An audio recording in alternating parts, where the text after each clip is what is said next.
चलो बच्चों, तो आज हम लोग अकाउंट में सेकंड पार्ट का चैप्टर नंबर 6 शुरू करते हैं, जिसका नाम है कैश फ्लो स्टेटमेंट्स। देखो, हमने अकाउंट के सेकंड पार्ट में कंपनी और उसके रिलेटेड सभी जो है वो अकाउंटिंग इफेक्ट हमने देखे। सबसे पहले शेयर्स और डिबेंचर्स के बारे में हमने समझा था, कंपनी के फाइनल अकाउंट फिर लिखे थे हमने। उसके बाद उन फाइनल अकाउंट का एनालिसिस किया था, और कंपनी जो अलग अलग रेशियोज फाइंड करती है उसका भी एनालिसिस हमने देखा था इससे पहले वाले चैप्टर में। अब ये चैप्टर का, या समझो आपकी टेक्स्ट बुक का आखिरी पॉइंट आता है कि जिसमें कंपनी अपने लिए तैयार करती है कैश फ्लो स्टेटमेंट्स। बाकी सब हमने स्टेटमेंट्स आगे देखे, फाइनल अकाउंट के, रेशियोज के। अब ये एक नया स्टेटमेंट वो कंपनी तैयार करती है जिसे कहते हैं कैश फ्लो स्टेटमेंट। तो ये स्टेटमेंट क्या कहलाता है? नाम से ही पता चलता है, कैश फ्लो मतलब सिंपल वे में कंपनी में कितना कैश आ रहा है या कितना कैश जा रहा है उसका एक रिकॉर्ड लिखना, उसे कैश फ्लो स्टेटमेंट कहते हैं। कैश फ्लो स्टेटमेंट एकदम सिंपल होता है कि उसमें खाली यही चेक करना होता है कि भाई पैसे आ रहे हैं या पैसे जा रहे हैं। महीने के एंड में, 6 महीने में या साल में एक बार ऐसा कैश फ्लो बनाया जाता है, हर एक कंपनी के ऊपर डिपेंड वो, कि जिसके थ्रू पता चलता है कि पूरे साल में ज़्यादातर हमारे पैसे आए कि ज़्यादातर हमारे पैसे गए। बराबर ना, पैसे आए कि पैसे गए वो हमें इनके थ्रू पता चलता है, कैश फ्लो के थ्रू। और कैश फ्लो जब बनाते हैं ना, तो कैश फ्लो अलग अलग एक्टिविटीज़ के हिसाब से बनाते हैं। कैश फ्लो तैयार करते हैं वो कैसे? अलग अलग एक्टिविटीज़ के हिसाब से। 3 तरह का कैश फ्लो बनता है। एक कैश फ्लो बनता है ऑपरेटिंग एक्टिविटीज़ के हिसाब से। ऑपरेटिंग एक्टिविटीज़, तो ऑपरेटिंग एक्टिविटीज़ क्या कहलाती है? कि जो रेगुलर एक्टिविटीज़ हो, रोज़ रोज़ के खर्चे हो, बराबर ना, या तो जो भी शॉर्ट टर्म एक्सपेंसेस हो सब, या शॉर्ट टर्म इनकम्स हो, शॉर्ट टर्म एक्सपेंस या शॉर्ट टर्म इनकम्स, वो सब ऑपरेटिंग एक्टिविटीज़ कहलाती है। जैसे रेगुलर सैलरी देना, बराबर ना, या रेंट पे करना, लाइट बिल पे करना, छोटे मोटे दूसरे रिपेयरिंग एक्सपेंसेस करना, मिसलेनियस एक्सपेंसेस होते हैं, बराबर। या कोई छोटी मोटी इनकम मिली, खाली एक्सपेंस नहीं, इनकम भी ना। कैश फ्लो वही बताता है कितने पैसे आ रहे हैं और कितने पैसे जा रहे हैं। तो ऑपरेटिंग एक्टिविटीज़ के थ्रू जो है वो कैश फ्लो बनाया जाता है, कि जिससे पता चलता है कि रोज़ रोज़ के जो कामकाज है ना, उसमें ज़्यादा पैसे आ रहे हैं कि ज़्यादा पैसे जा रहे हैं, वो पता चलता है ना हमें, बराबर। तो एक ऑपरेटिंग एक्टिविटीज़ से तैयार करते हैं, दूसरा तैयार करते हैं इन्वेस्टिंग एक्टिविटीज़ से। तो इन्वेस्टिंग एक्टिविटीज़ मतलब वो कहलाता है कि जिसमें हमने इन्वेस्ट किया हो। और यहाँ पर इन्वेस्टमेंट का मतलब होता है कि हर तरह की नॉन करंट एसेट्स क्या कहलाती है? नॉन करंट एसेट्स कहलाती है। कि इसका मतलब बिजनेस में जो भी नॉन करंट लॉन्ग टर्म की एसेट्स है ना, लैंड, बिल्डिंग, मशीनरीज, फर्नीचर, बराबर ना, या कहीं हमने इन्वेस्टमेंट किया है, वो किसी को लोन दी है, ली नहीं, ली हो लोन वो तो लायबिलिटी होती है। यहाँ इन्वेस्ट मतलब हमने अगर किसी को लोन दी हो, तो वो सभी एक्टिविटीज़ वो किस में आती है? इन्वेस्टिंग एक्टिविटीज़ में काउंट होती है, कि नॉन करंट एसेट्स की एक्टिविटीज़। और उनके रिलेटेड, नॉन करंट एसेट्स के रिलेटेड हमारे पैसे आ रहे हैं या जा रहे हैं ज़्यादा, तो वो कैश फ्लो बताता है, बराबर ना। उसे कहते हैं cash flow of investing activities. और दूसरा आता है cash flow of financial activities. तीसरा financial activities means money related. Finance मतलब मनी, और मनी कौन सा? कि जिसमें कैपिटल आते हो, जिसमें कैपिटल, कंपनी के शेयर्स, कंपनी के डिबेंचर्स और उनके रिलेटेड जो भी एक्टिविटीज़ होती हो, शेयर्स, डिबेंचर्स, कैपिटल के रिलेटेड जो भी एक्टिविटीज़ होती हो, तो वो सब आती है फाइनेंशियल एक्टिविटीज़ में। और उनके रिलेटेड भी पता चलता है कि कैश फ्लो के थ्रू हमारे पैसे ज़्यादा आ रहे हैं कि पैसे ज़्यादा जा रहे हैं, बराबर। तो कैश फ्लो का मतलब सिंपल ही होता है, पैसे आना या जाना। आप लोग भी, जैसे अगर आपको पॉकेट मनी मिलती हो, बराबर ना, पॉकेट मनी मिल रही है, तो पूरे महीने में आपको जितनी पॉकेट मनी मिली, समझो 1000 रुपये मिले, तो उसके हिसाब से कितने गए आपके। तो वो कैश फ्लो अगर आप बना रहे हो तो पता चलता है भाई महीने में 1000 रुपये आए और उसके सामने इतने गए, तो भाई उसमें जो है वो आपकी इनकम ज़्यादा है कि एक्सपेंस ज़्यादा है, वो पता चलता है ना आपको, बराबर ना। तो वैसे ही कंपनी में भी बनाया जाता है, अलग अलग एक्टिविटीज़ के हिसाब से पैसे ज़्यादा आ रहे हैं कि जा रहे हैं, वो कैश फ्लो बताता है। लेकिन ये जो 3 एक्टिविटीज़ है ना, इस बार हमें इन तीन में से सिर्फ एक ही एक्टिविटी सीखनी है, बाकी की फिलहाल आपको ओमिट है कि इन तीन में से एक एक्टिविटी का ही हमें सम करने हैं, वो है इन्वेस्टिंग एक्टिविटीज। हमें जो सम्स करने हैं वो किसके अकॉर्डिंग करने हैं, इन्वेस्टिंग एक्टिविटीज के अकॉर्डिंग करने। तो इन्वेस्टिंग एक्टिविटीज मतलब क्या, जैसे मैंने बताया कि इन्वेस्टिंग एक्टिविटीज मतलब कि non current assets, non current assets की जो भी एक्टिविटीज हो ना वो सब इन्वेस्टिंग एक्टिविटीज में आती है, बराबर। और इनका जब कैश फ्लो तैयार करते हैं ना तो कैश फ्लो का फॉर्मेट भी सिंपल आता है कि ऊपर हेडिंग लगाते हैं पहले कि cash flow from investing activity, cash flow from investing activities, कि जिनके फॉर्मेट में यहाँ पर पहले लिखा जाता है नंबर, सीरियल नंबर 1 2 3 4 नंबर दिए जाते हैं।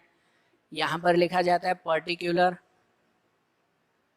पर्टिकुलर, और आखिरी में एक आता है अमाउंट। ये सिंपल कैश फ्लो तैयार हो जाता है आपका, बराबर। इन्वेस्टिंग एक्टिविटी से कैश फ्लो तैयार करना है तो ये सिंपल फॉर्मेट कि नंबर, पर्टिकुलर एंड अमाउंट, कि जहाँ पर्टिकुलर में जो आपके क्वेश्चन में दिया हुआ वो पर्टिकुलर एज इट इज लिखेंगे, और अमाउंट में लिखेंगे कि भाई आपके पैसे आ रहे हैं या जा रहे हैं। आ रहे हैं मतलब समझो इनफ्लो कहलाता है, कैश फ्लो ना, तो इनफ्लो मतलब पैसे आ रहे हैं और जा रहे हैं मतलब कैश आउटफ्लो, बराबर।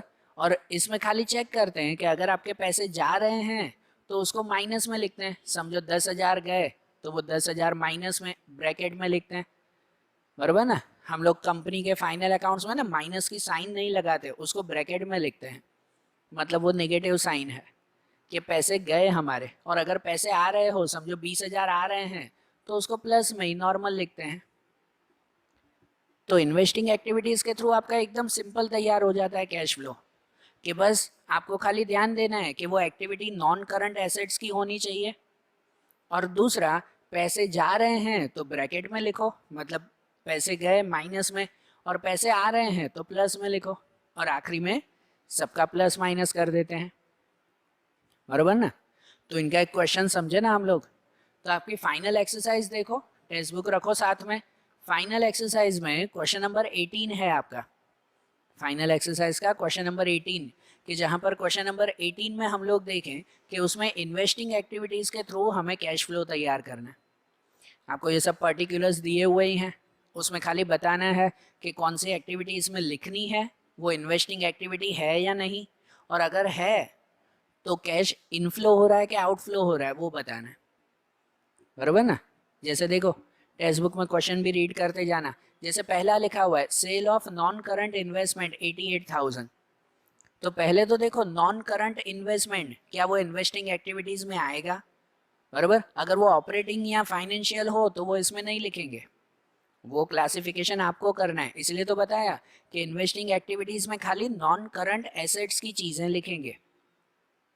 जैसे पहला है sale of non current investment, तो वो लिखा हुआ ही है नॉन करंट इन्वेस्टमेंट, मतलब एक तरह का नॉन करंट एसेट्स ही हुआ ना, मतलब वो इसमें लिखेंगे, नॉन करंट एसेट्स है वो लिखेंगे इसमें, बराबर। और देखो सेल किया है, तो सेल किया है तो 88,000 पैसे मिले कि पैसे गए हमारे, वो माइंड में रखते हैं कि सेल किया है हमने तो पैसे आए के गए, तो आए ना, प्लस हुआ ना, इनफ्लो हुआ ना हमें, बराबर ना। तो यहाँ पर खाली नंबर 1 करके जो क्वेश्चन में लिखा हुआ है वही लिखेंगे, sale of non current investment, मैंने शॉर्ट में लिखा, पूरा लिखना sale of non current investment, और प्लस में लिखेंगे 88,000। सेल किया मतलब पैसे मिले ना हमें, तो प्लस में लिखेंगे हम लोग 88,000, बराबर। सिंपल ऐसे ही करना है और कोई काउंटिंग नहीं। फिर जैसे सेकंड है परचेस ऑफ लैंड 1,48,000, तो लैंड वो भी नॉन करंट एसेट्स में ही आता है ना, तो मतलब वो भी लिखेंगे। और परचेस ऑफ लैंड है तो जमीन खरीदी तो पैसे आए के गए हमारे, तो जमीन खरीदी तो पैसे गए ना, कोई भी चीज़ परचेस करो तो पैसे देने पड़ते हैं ना, मतलब 1,48,000 माइनस में लिखा जाएगा।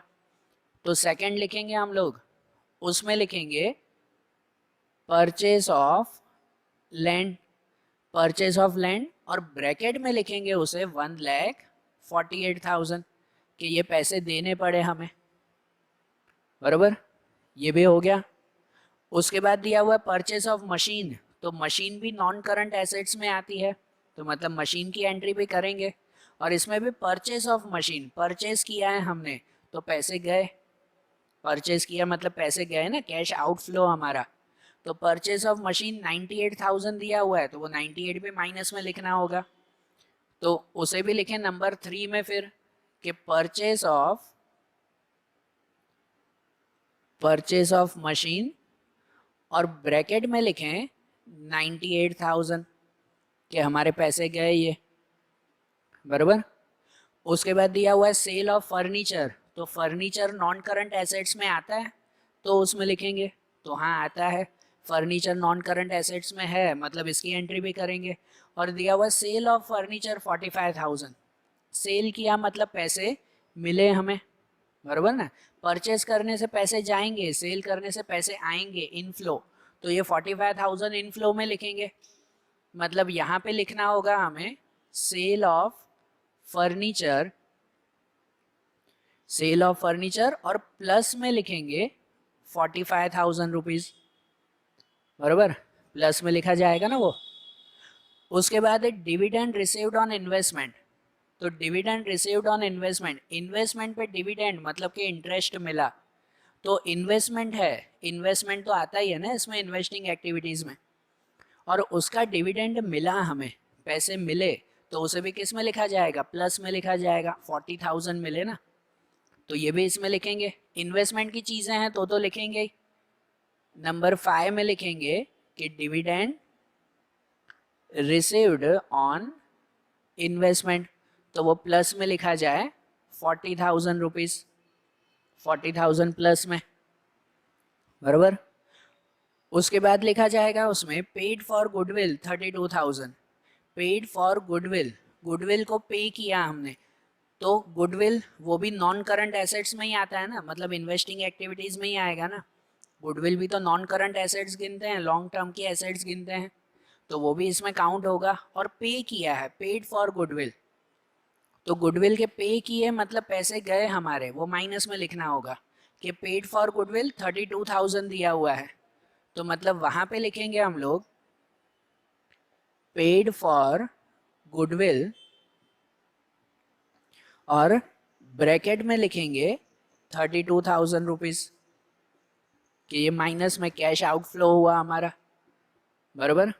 उसके बाद दिया हुआ है issue of share 1,20,000, issue of shares, तो शेयर्स वो नॉन करंट एसेट्स में नहीं आएगा, शेयर डिबेंचर्स वो किस में आते हैं, फाइनेंशियल एक्टिविटीज़ में आते हैं, बराबर ना। कैपिटल, शेयर, डिबेंचर की चीज़ें किस में आती है, फाइनेंशियल एक्टिविटीज़ में, तो इसका मतलब वो इसमें नहीं, तो ये जो इश्यू ऑफ शेयर, कंपनी ने अपने शेयर इश्यू किए हैं, वो इस इन्वेस्टिंग एक्टिविटीज़ में लिखा जाएगा नहीं, मतलब वो चीज़ नहीं लिखेंगे हम लोग, बराबर ना। ये चीज़ ध्यान रखना, वो नॉन करंट एसेट्स नहीं है, तो इसलिए वो नहीं लिखेंगे।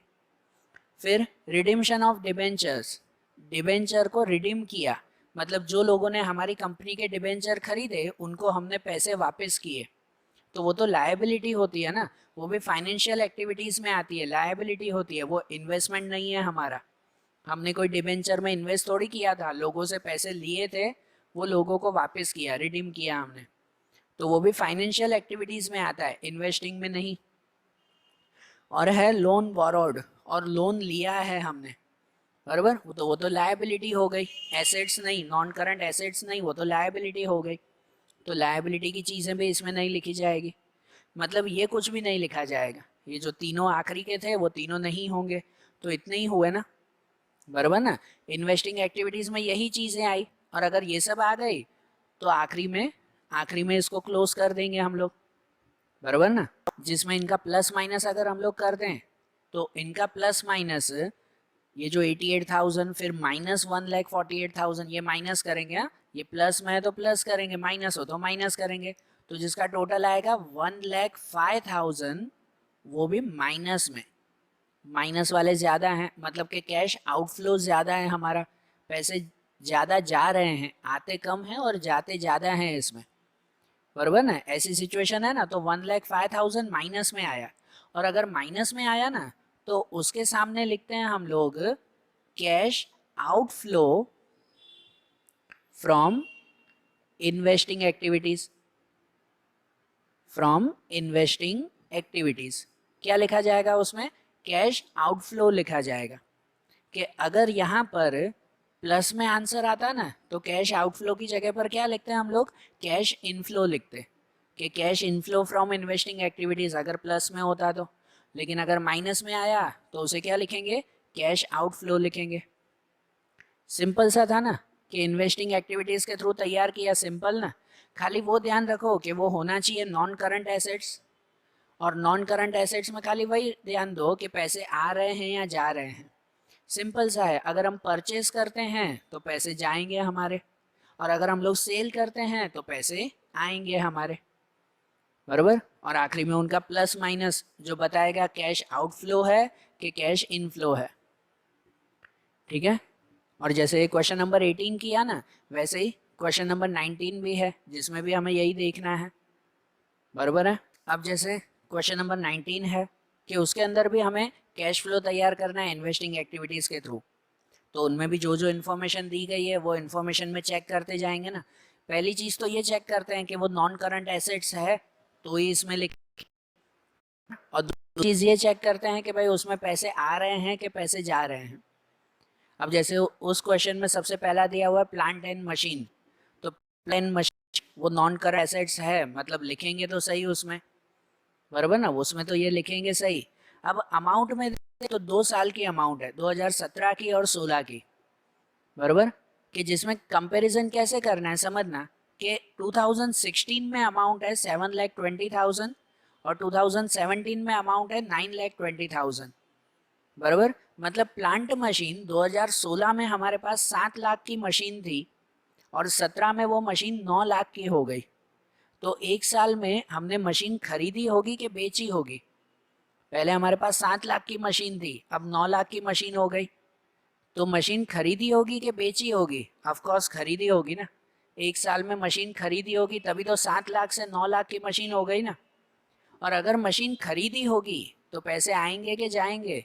तो पैसे जाएंगे हमारे, बराबर ना। एक साल में हमने 2 लाख की नई मशीन खरीदी होगी तो इसका मतलब पैसे गए हमारे, ये 7,20,000 से 9,20,000 हो गया, मतलब 2 लाख का इंक्रीज किया ना हमने। 2 लाख की नई मशीन खरीदी मतलब 2 लाख हमारे गए, बराबर। ऐसे कंपैरिजन करनी है। मतलब जो पहला प्लांट एंड मशीन है ना, तो नंबर में यहाँ पर लिखेंगे कि प्लांट एंड मशीन, तो प्लांट एंड मशीन, और यहाँ पे लिखेंगे ब्रैकेट में मतलब माइनस में 2 लाख रुपीस, कि 2 लाख गए हमारे प्लांट मशीन में। हमने प्लांट मशीन नहीं खरीदी 2 लाख की, तो 2 लाख गए हमारे, बराबर ना। उसके बाद है depreciation fund on plant and machine. तो डेप्रिसिएशन फंड वो नहीं आता, वो नॉन करंट एसेट्स नहीं है, फंड है। फंड मतलब तो रिजर्व कहलाता है हमारा। रिजर्व एक तरह से फाइनेंशियल एक्टिविटीज या ऑपरेटिंग एक्टिविटीज में भी आता है, तो ये तो रिजर्व है, तो उसे यहाँ पर लिखेंगे नहीं। मतलब डेप्रिसिएशन फंड जो दिया हुआ है वो नहीं लिखना है हमें, बराबर। उसके बाद गुडविल, तो हाँ गुडविल लिखा जाता है, नॉन करंट एसेट्स गुडविल लिखा जाता है। लेकिन एक चीज़ ध्यान दो, गुडविल है ना नॉन करंट एसेट्स में आती ज़रूर है, लेकिन वो एक तरह की इनटेंजिबल एसेट है। गुडविल क्या होती है? इनटेंजिबल एसेट्स, मतलब जो दिखाई नहीं देती। तो क्या गुडविल के पैसे हम लोग हर साल किसी को देते या लेते हैं क्या? हाँ, हर साल सिर्फ हम लोग अपनी नई गुडविल काउंट करते हैं अपने बुक्स में, क्या हमारी गुडविल मतलब हमारी रेपुटेशन इतनी बढ़ गई, तो उसके कुछ पैसे देने या लेने पड़ते हैं? नहीं। तो गुडविल में एक चीज़ ध्यान दो, जब तक मेंशन ना हो ना कि गुडविल के लिए पे किया या गुडविल के पैसे मिले, तो तब तक गुडविल की अमाउंट इसमें लिखते नहीं है। भले वो नॉन करंट एसेट्स है पर लिखी नहीं जाती। इससे पहले जो 18 वाला सम किया ना, उसमें लिखा हुआ था पेड फॉर गुडविल, कि गुडविल के पैसे दिए, तो हमने लिखा था उसमें। सिर्फ गुडविल दिया हुआ हो ना कि उसके पैसे मिले या दिए, वो कुछ मेंशन नहीं है, तो गुडविल की अमाउंट इसमें लिखी जाएगी नहीं। तो इसमें भी खाली गुडविल दिया हुआ है, 90 और 95,000 अमाउंट है, लेकिन गुडविल के पैसे दिए या लिए ऐसा कुछ कहीं पे मेंशन नहीं है। तो इसलिए गुडविल यहाँ पे नहीं लिखेंगे। फिर पेटेंट है, तो पेटेंट भी वही कहलाता है, नॉन करंट इन्वेस्टमेंट, मतलब नॉन करंट एसेट्स तो कहलाता है हमारा, लेकिन वो भी इनटेंजिबल एसेट्स है। पेटेंट वो कहलाती है ना कि हमने कोई प्रोडक्ट अपने नाम पे खरीदा हो, बराबर, या हमने कोई प्रोडक्ट खुद बनाया हो, तो उसकी पेटेंट हम लोग गवर्नमेंट से ले लेते हैं कि भाई ये प्रोडक्ट हमारे नाम पर है, तो वो भी इनटेंजिबल एसेट्स होती है। तो पेटेंट के बारे में भी जब तक मेंशन ना हो ना, तब तक वो इसमें लिखते नहीं है। नॉन करंट एसेट्स है, लेकिन अगर इनटेंजिबल एसेट्स हो ना, तो उसके बारे में मेंशन होना ज़रूरी है, तो ही लिखेंगे, नहीं तो नहीं। गुडविल के बारे में कुछ मेंशन नहीं था तो नहीं लिखा। पेटेंट के बारे में भी 70 और 130 दिया हुआ है, लेकिन उसके बारे में ना आखिरी में मेंशन किया, लास्ट दी गई कि some of the patents were sold during the year, है मेंशन कि पेटेंट हमने सेल किए हैं, तो सेल मतलब पेटेंट के पैसे मिले होंगे हम ना, सेल है मतलब पेटेंट के पैसे मिले होंगे, तो कितने मिले होंगे, तो अमाउंट देखो कि पहले 2016 में पेटेंट $1,30,000 के और 17 में 60,000 के 60,000 का डिफरेंस है कि 60,000 के पेटेंट ने बेच दिए, तो मतलब वो मिले ना, तो लिख सकते हैं हम लोग नंबर 2 के सेल ऑफ पेटेंट लिख सकते हैं कि पेटेंट हमने सेल की, कितने सेल है 60,000, तो वो 60,000 प्लस में लिखा जाएगा, बराबर। तो ये सेल पेटेंट हो। के बाद है 10% इन्वेस्टमेंट, तो हाँ इन्वेस्टमेंट लिखते हैं, इन्वेस्टिंग एक्टिविटी में इन्वेस्टमेंट तो आएगा ही ना।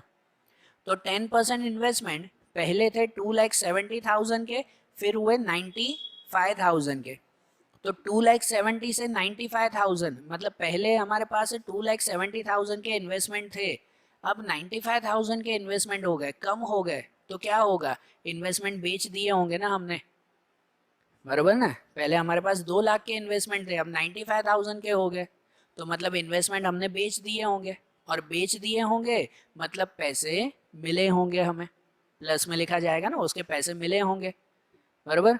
तो ये 10% इन्वेस्टमेंट गैप कितना होगा, 2,70,000 और 95,000 का डिफरेंस, तो 1,75,000 का डिफरेंस आ जाएगा, 1,75,000, मतलब उसमें लिख सकते हैं हम लोग नंबर 3 में 10% इन्वेस्टमेंट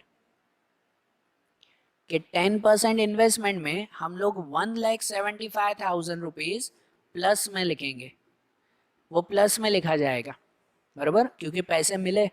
इन्वेस्टमेंट कम हो गए मतलब हमने इन्वेस्टमेंट बेच दिए होंगे, तो अगर बेचे हैं हमने तो उसके पैसे मिले होंगे हमें, बराबर ना। इन्वेस्टमेंट के बाद जनरल रिजर्व, तो रिजर्व इसमें नहीं आता, वो एसेट्स थोड़ी है ना, वो तो लायबिलिटी है, रिजर्व इसमें नहीं आएगा। प्रॉफिट एंड लॉस अकाउंट वो भी नहीं आएगा, प्रॉफिट एंड लॉस अकाउंट भी हमारा तो रिजर्व की तरह ही हुआ कि आखिरी में जो कुछ पैसे बचे हैं, बराबर, वो फाइनेंशियल एक्टिविटीज में आ जाता है, इसमें नहीं। Equity and capital, equity share capital, तो इक्विटी शेयर कैपिटल भी फाइनेंशियल एक्टिविटीज का है। बैंक लोन, तो बैंक लोन भी लायबिलिटी है हमारी, एसेट्स नहीं कहलाती, तो मतलब वो भी नहीं, ये शेयर कैपिटल लोन वो सब लायबिलिटीज में आते हैं, वो इसमें नहीं लिखे जाएंगे, बराबर ना, इन्वेस्टिंग एक्टिविटीज में वो आएगा ही नहीं। उसके बाद है करंट लायबिलिटीज, वो भी लिखा हुआ है, ये लायबिलिटीज मतलब लायबिलिटीज भी इस इन्वेस्टिंग एक्टिविटीज में नहीं लिखनी। और आखिरी में है इंटरेस्ट रिसीव्ड ऑन इन्वेस्टमेंट 18,000, ये लिखेंगे कि इन्वेस्टमेंट के ऊपर इंटरेस्ट मिला, तो इन्वेस्टमेंट तो आता ही है ना इन्वेस्टिंग एक्टिविटीज, मतलब वो 18,000 ही डायरेक्ट दिया हुआ है कि वो 18,000 मिला हमें, उसे लिखेंगे कि फोर्थ वाले में लिखेंगे इंटरेस्ट रिसीव्ड ऑन इन्वेस्टमेंट, कि इन्वेस्टमेंट के ऊपर इंटरेस्ट मिला, कितना मिला, तो 18,000 रुपीज, बराबर। हो गई सब एंट्रीज के कुछ बाकी है, तो हो गई ना। आखिरी में जो लिखा हुआ है सम ऑफ द पेटेंट सोल्ड, तो वो तो हमने लिख दिया उसमें, तो ये सब एक्टिविटीज हो गई ना, सब क्लियर हो गया। तो अब इनका प्लस माइनस कर दिया जाए, कि अब यहाँ पर प्लस माइनस कर दें, और कोई एक्टिविटीज नहीं है, 4 ही हुए, तो इनका प्लस माइनस करो ना, तो वो आ जाता है कुछ 53,000 रुपीज, कितना आ जाएगा 53,000 आएगा। और ये 53,000 प्लस में आया, प्लस में ज़्यादा है इसमें अमाउंट, और प्लस में आया तो इसमें लिखा जाएगा cash inflow, cash inflow from investing activities, cash inflow from investing activities, बराबर। प्लस में आया तो इनफ्लो लिखा जाएगा कि भाई इस कंपनी के लिए पैसे ज़्यादा आ रहे हैं, जाते कम हैं आते ज़्यादा हैं इसमें, बराबर। तो प्लस में आया तो कैश इनफ्लो लिखा ना। समझ में आ रहा है ना इन्वेस्टिंग एक्टिविटीज़ कैसे करनी है। तो ये फाइनल एक्सरसाइज के 2 सम्स थे इन्वेस्टिंग एक्टिविटीज़ के। अब ऐसे ही दूसरे जो है वो क्वेश्चंस या दूसरे पार्ट्स वो अब हम लोग अगले वीडियोस में देखेंगे। Okay, thank you.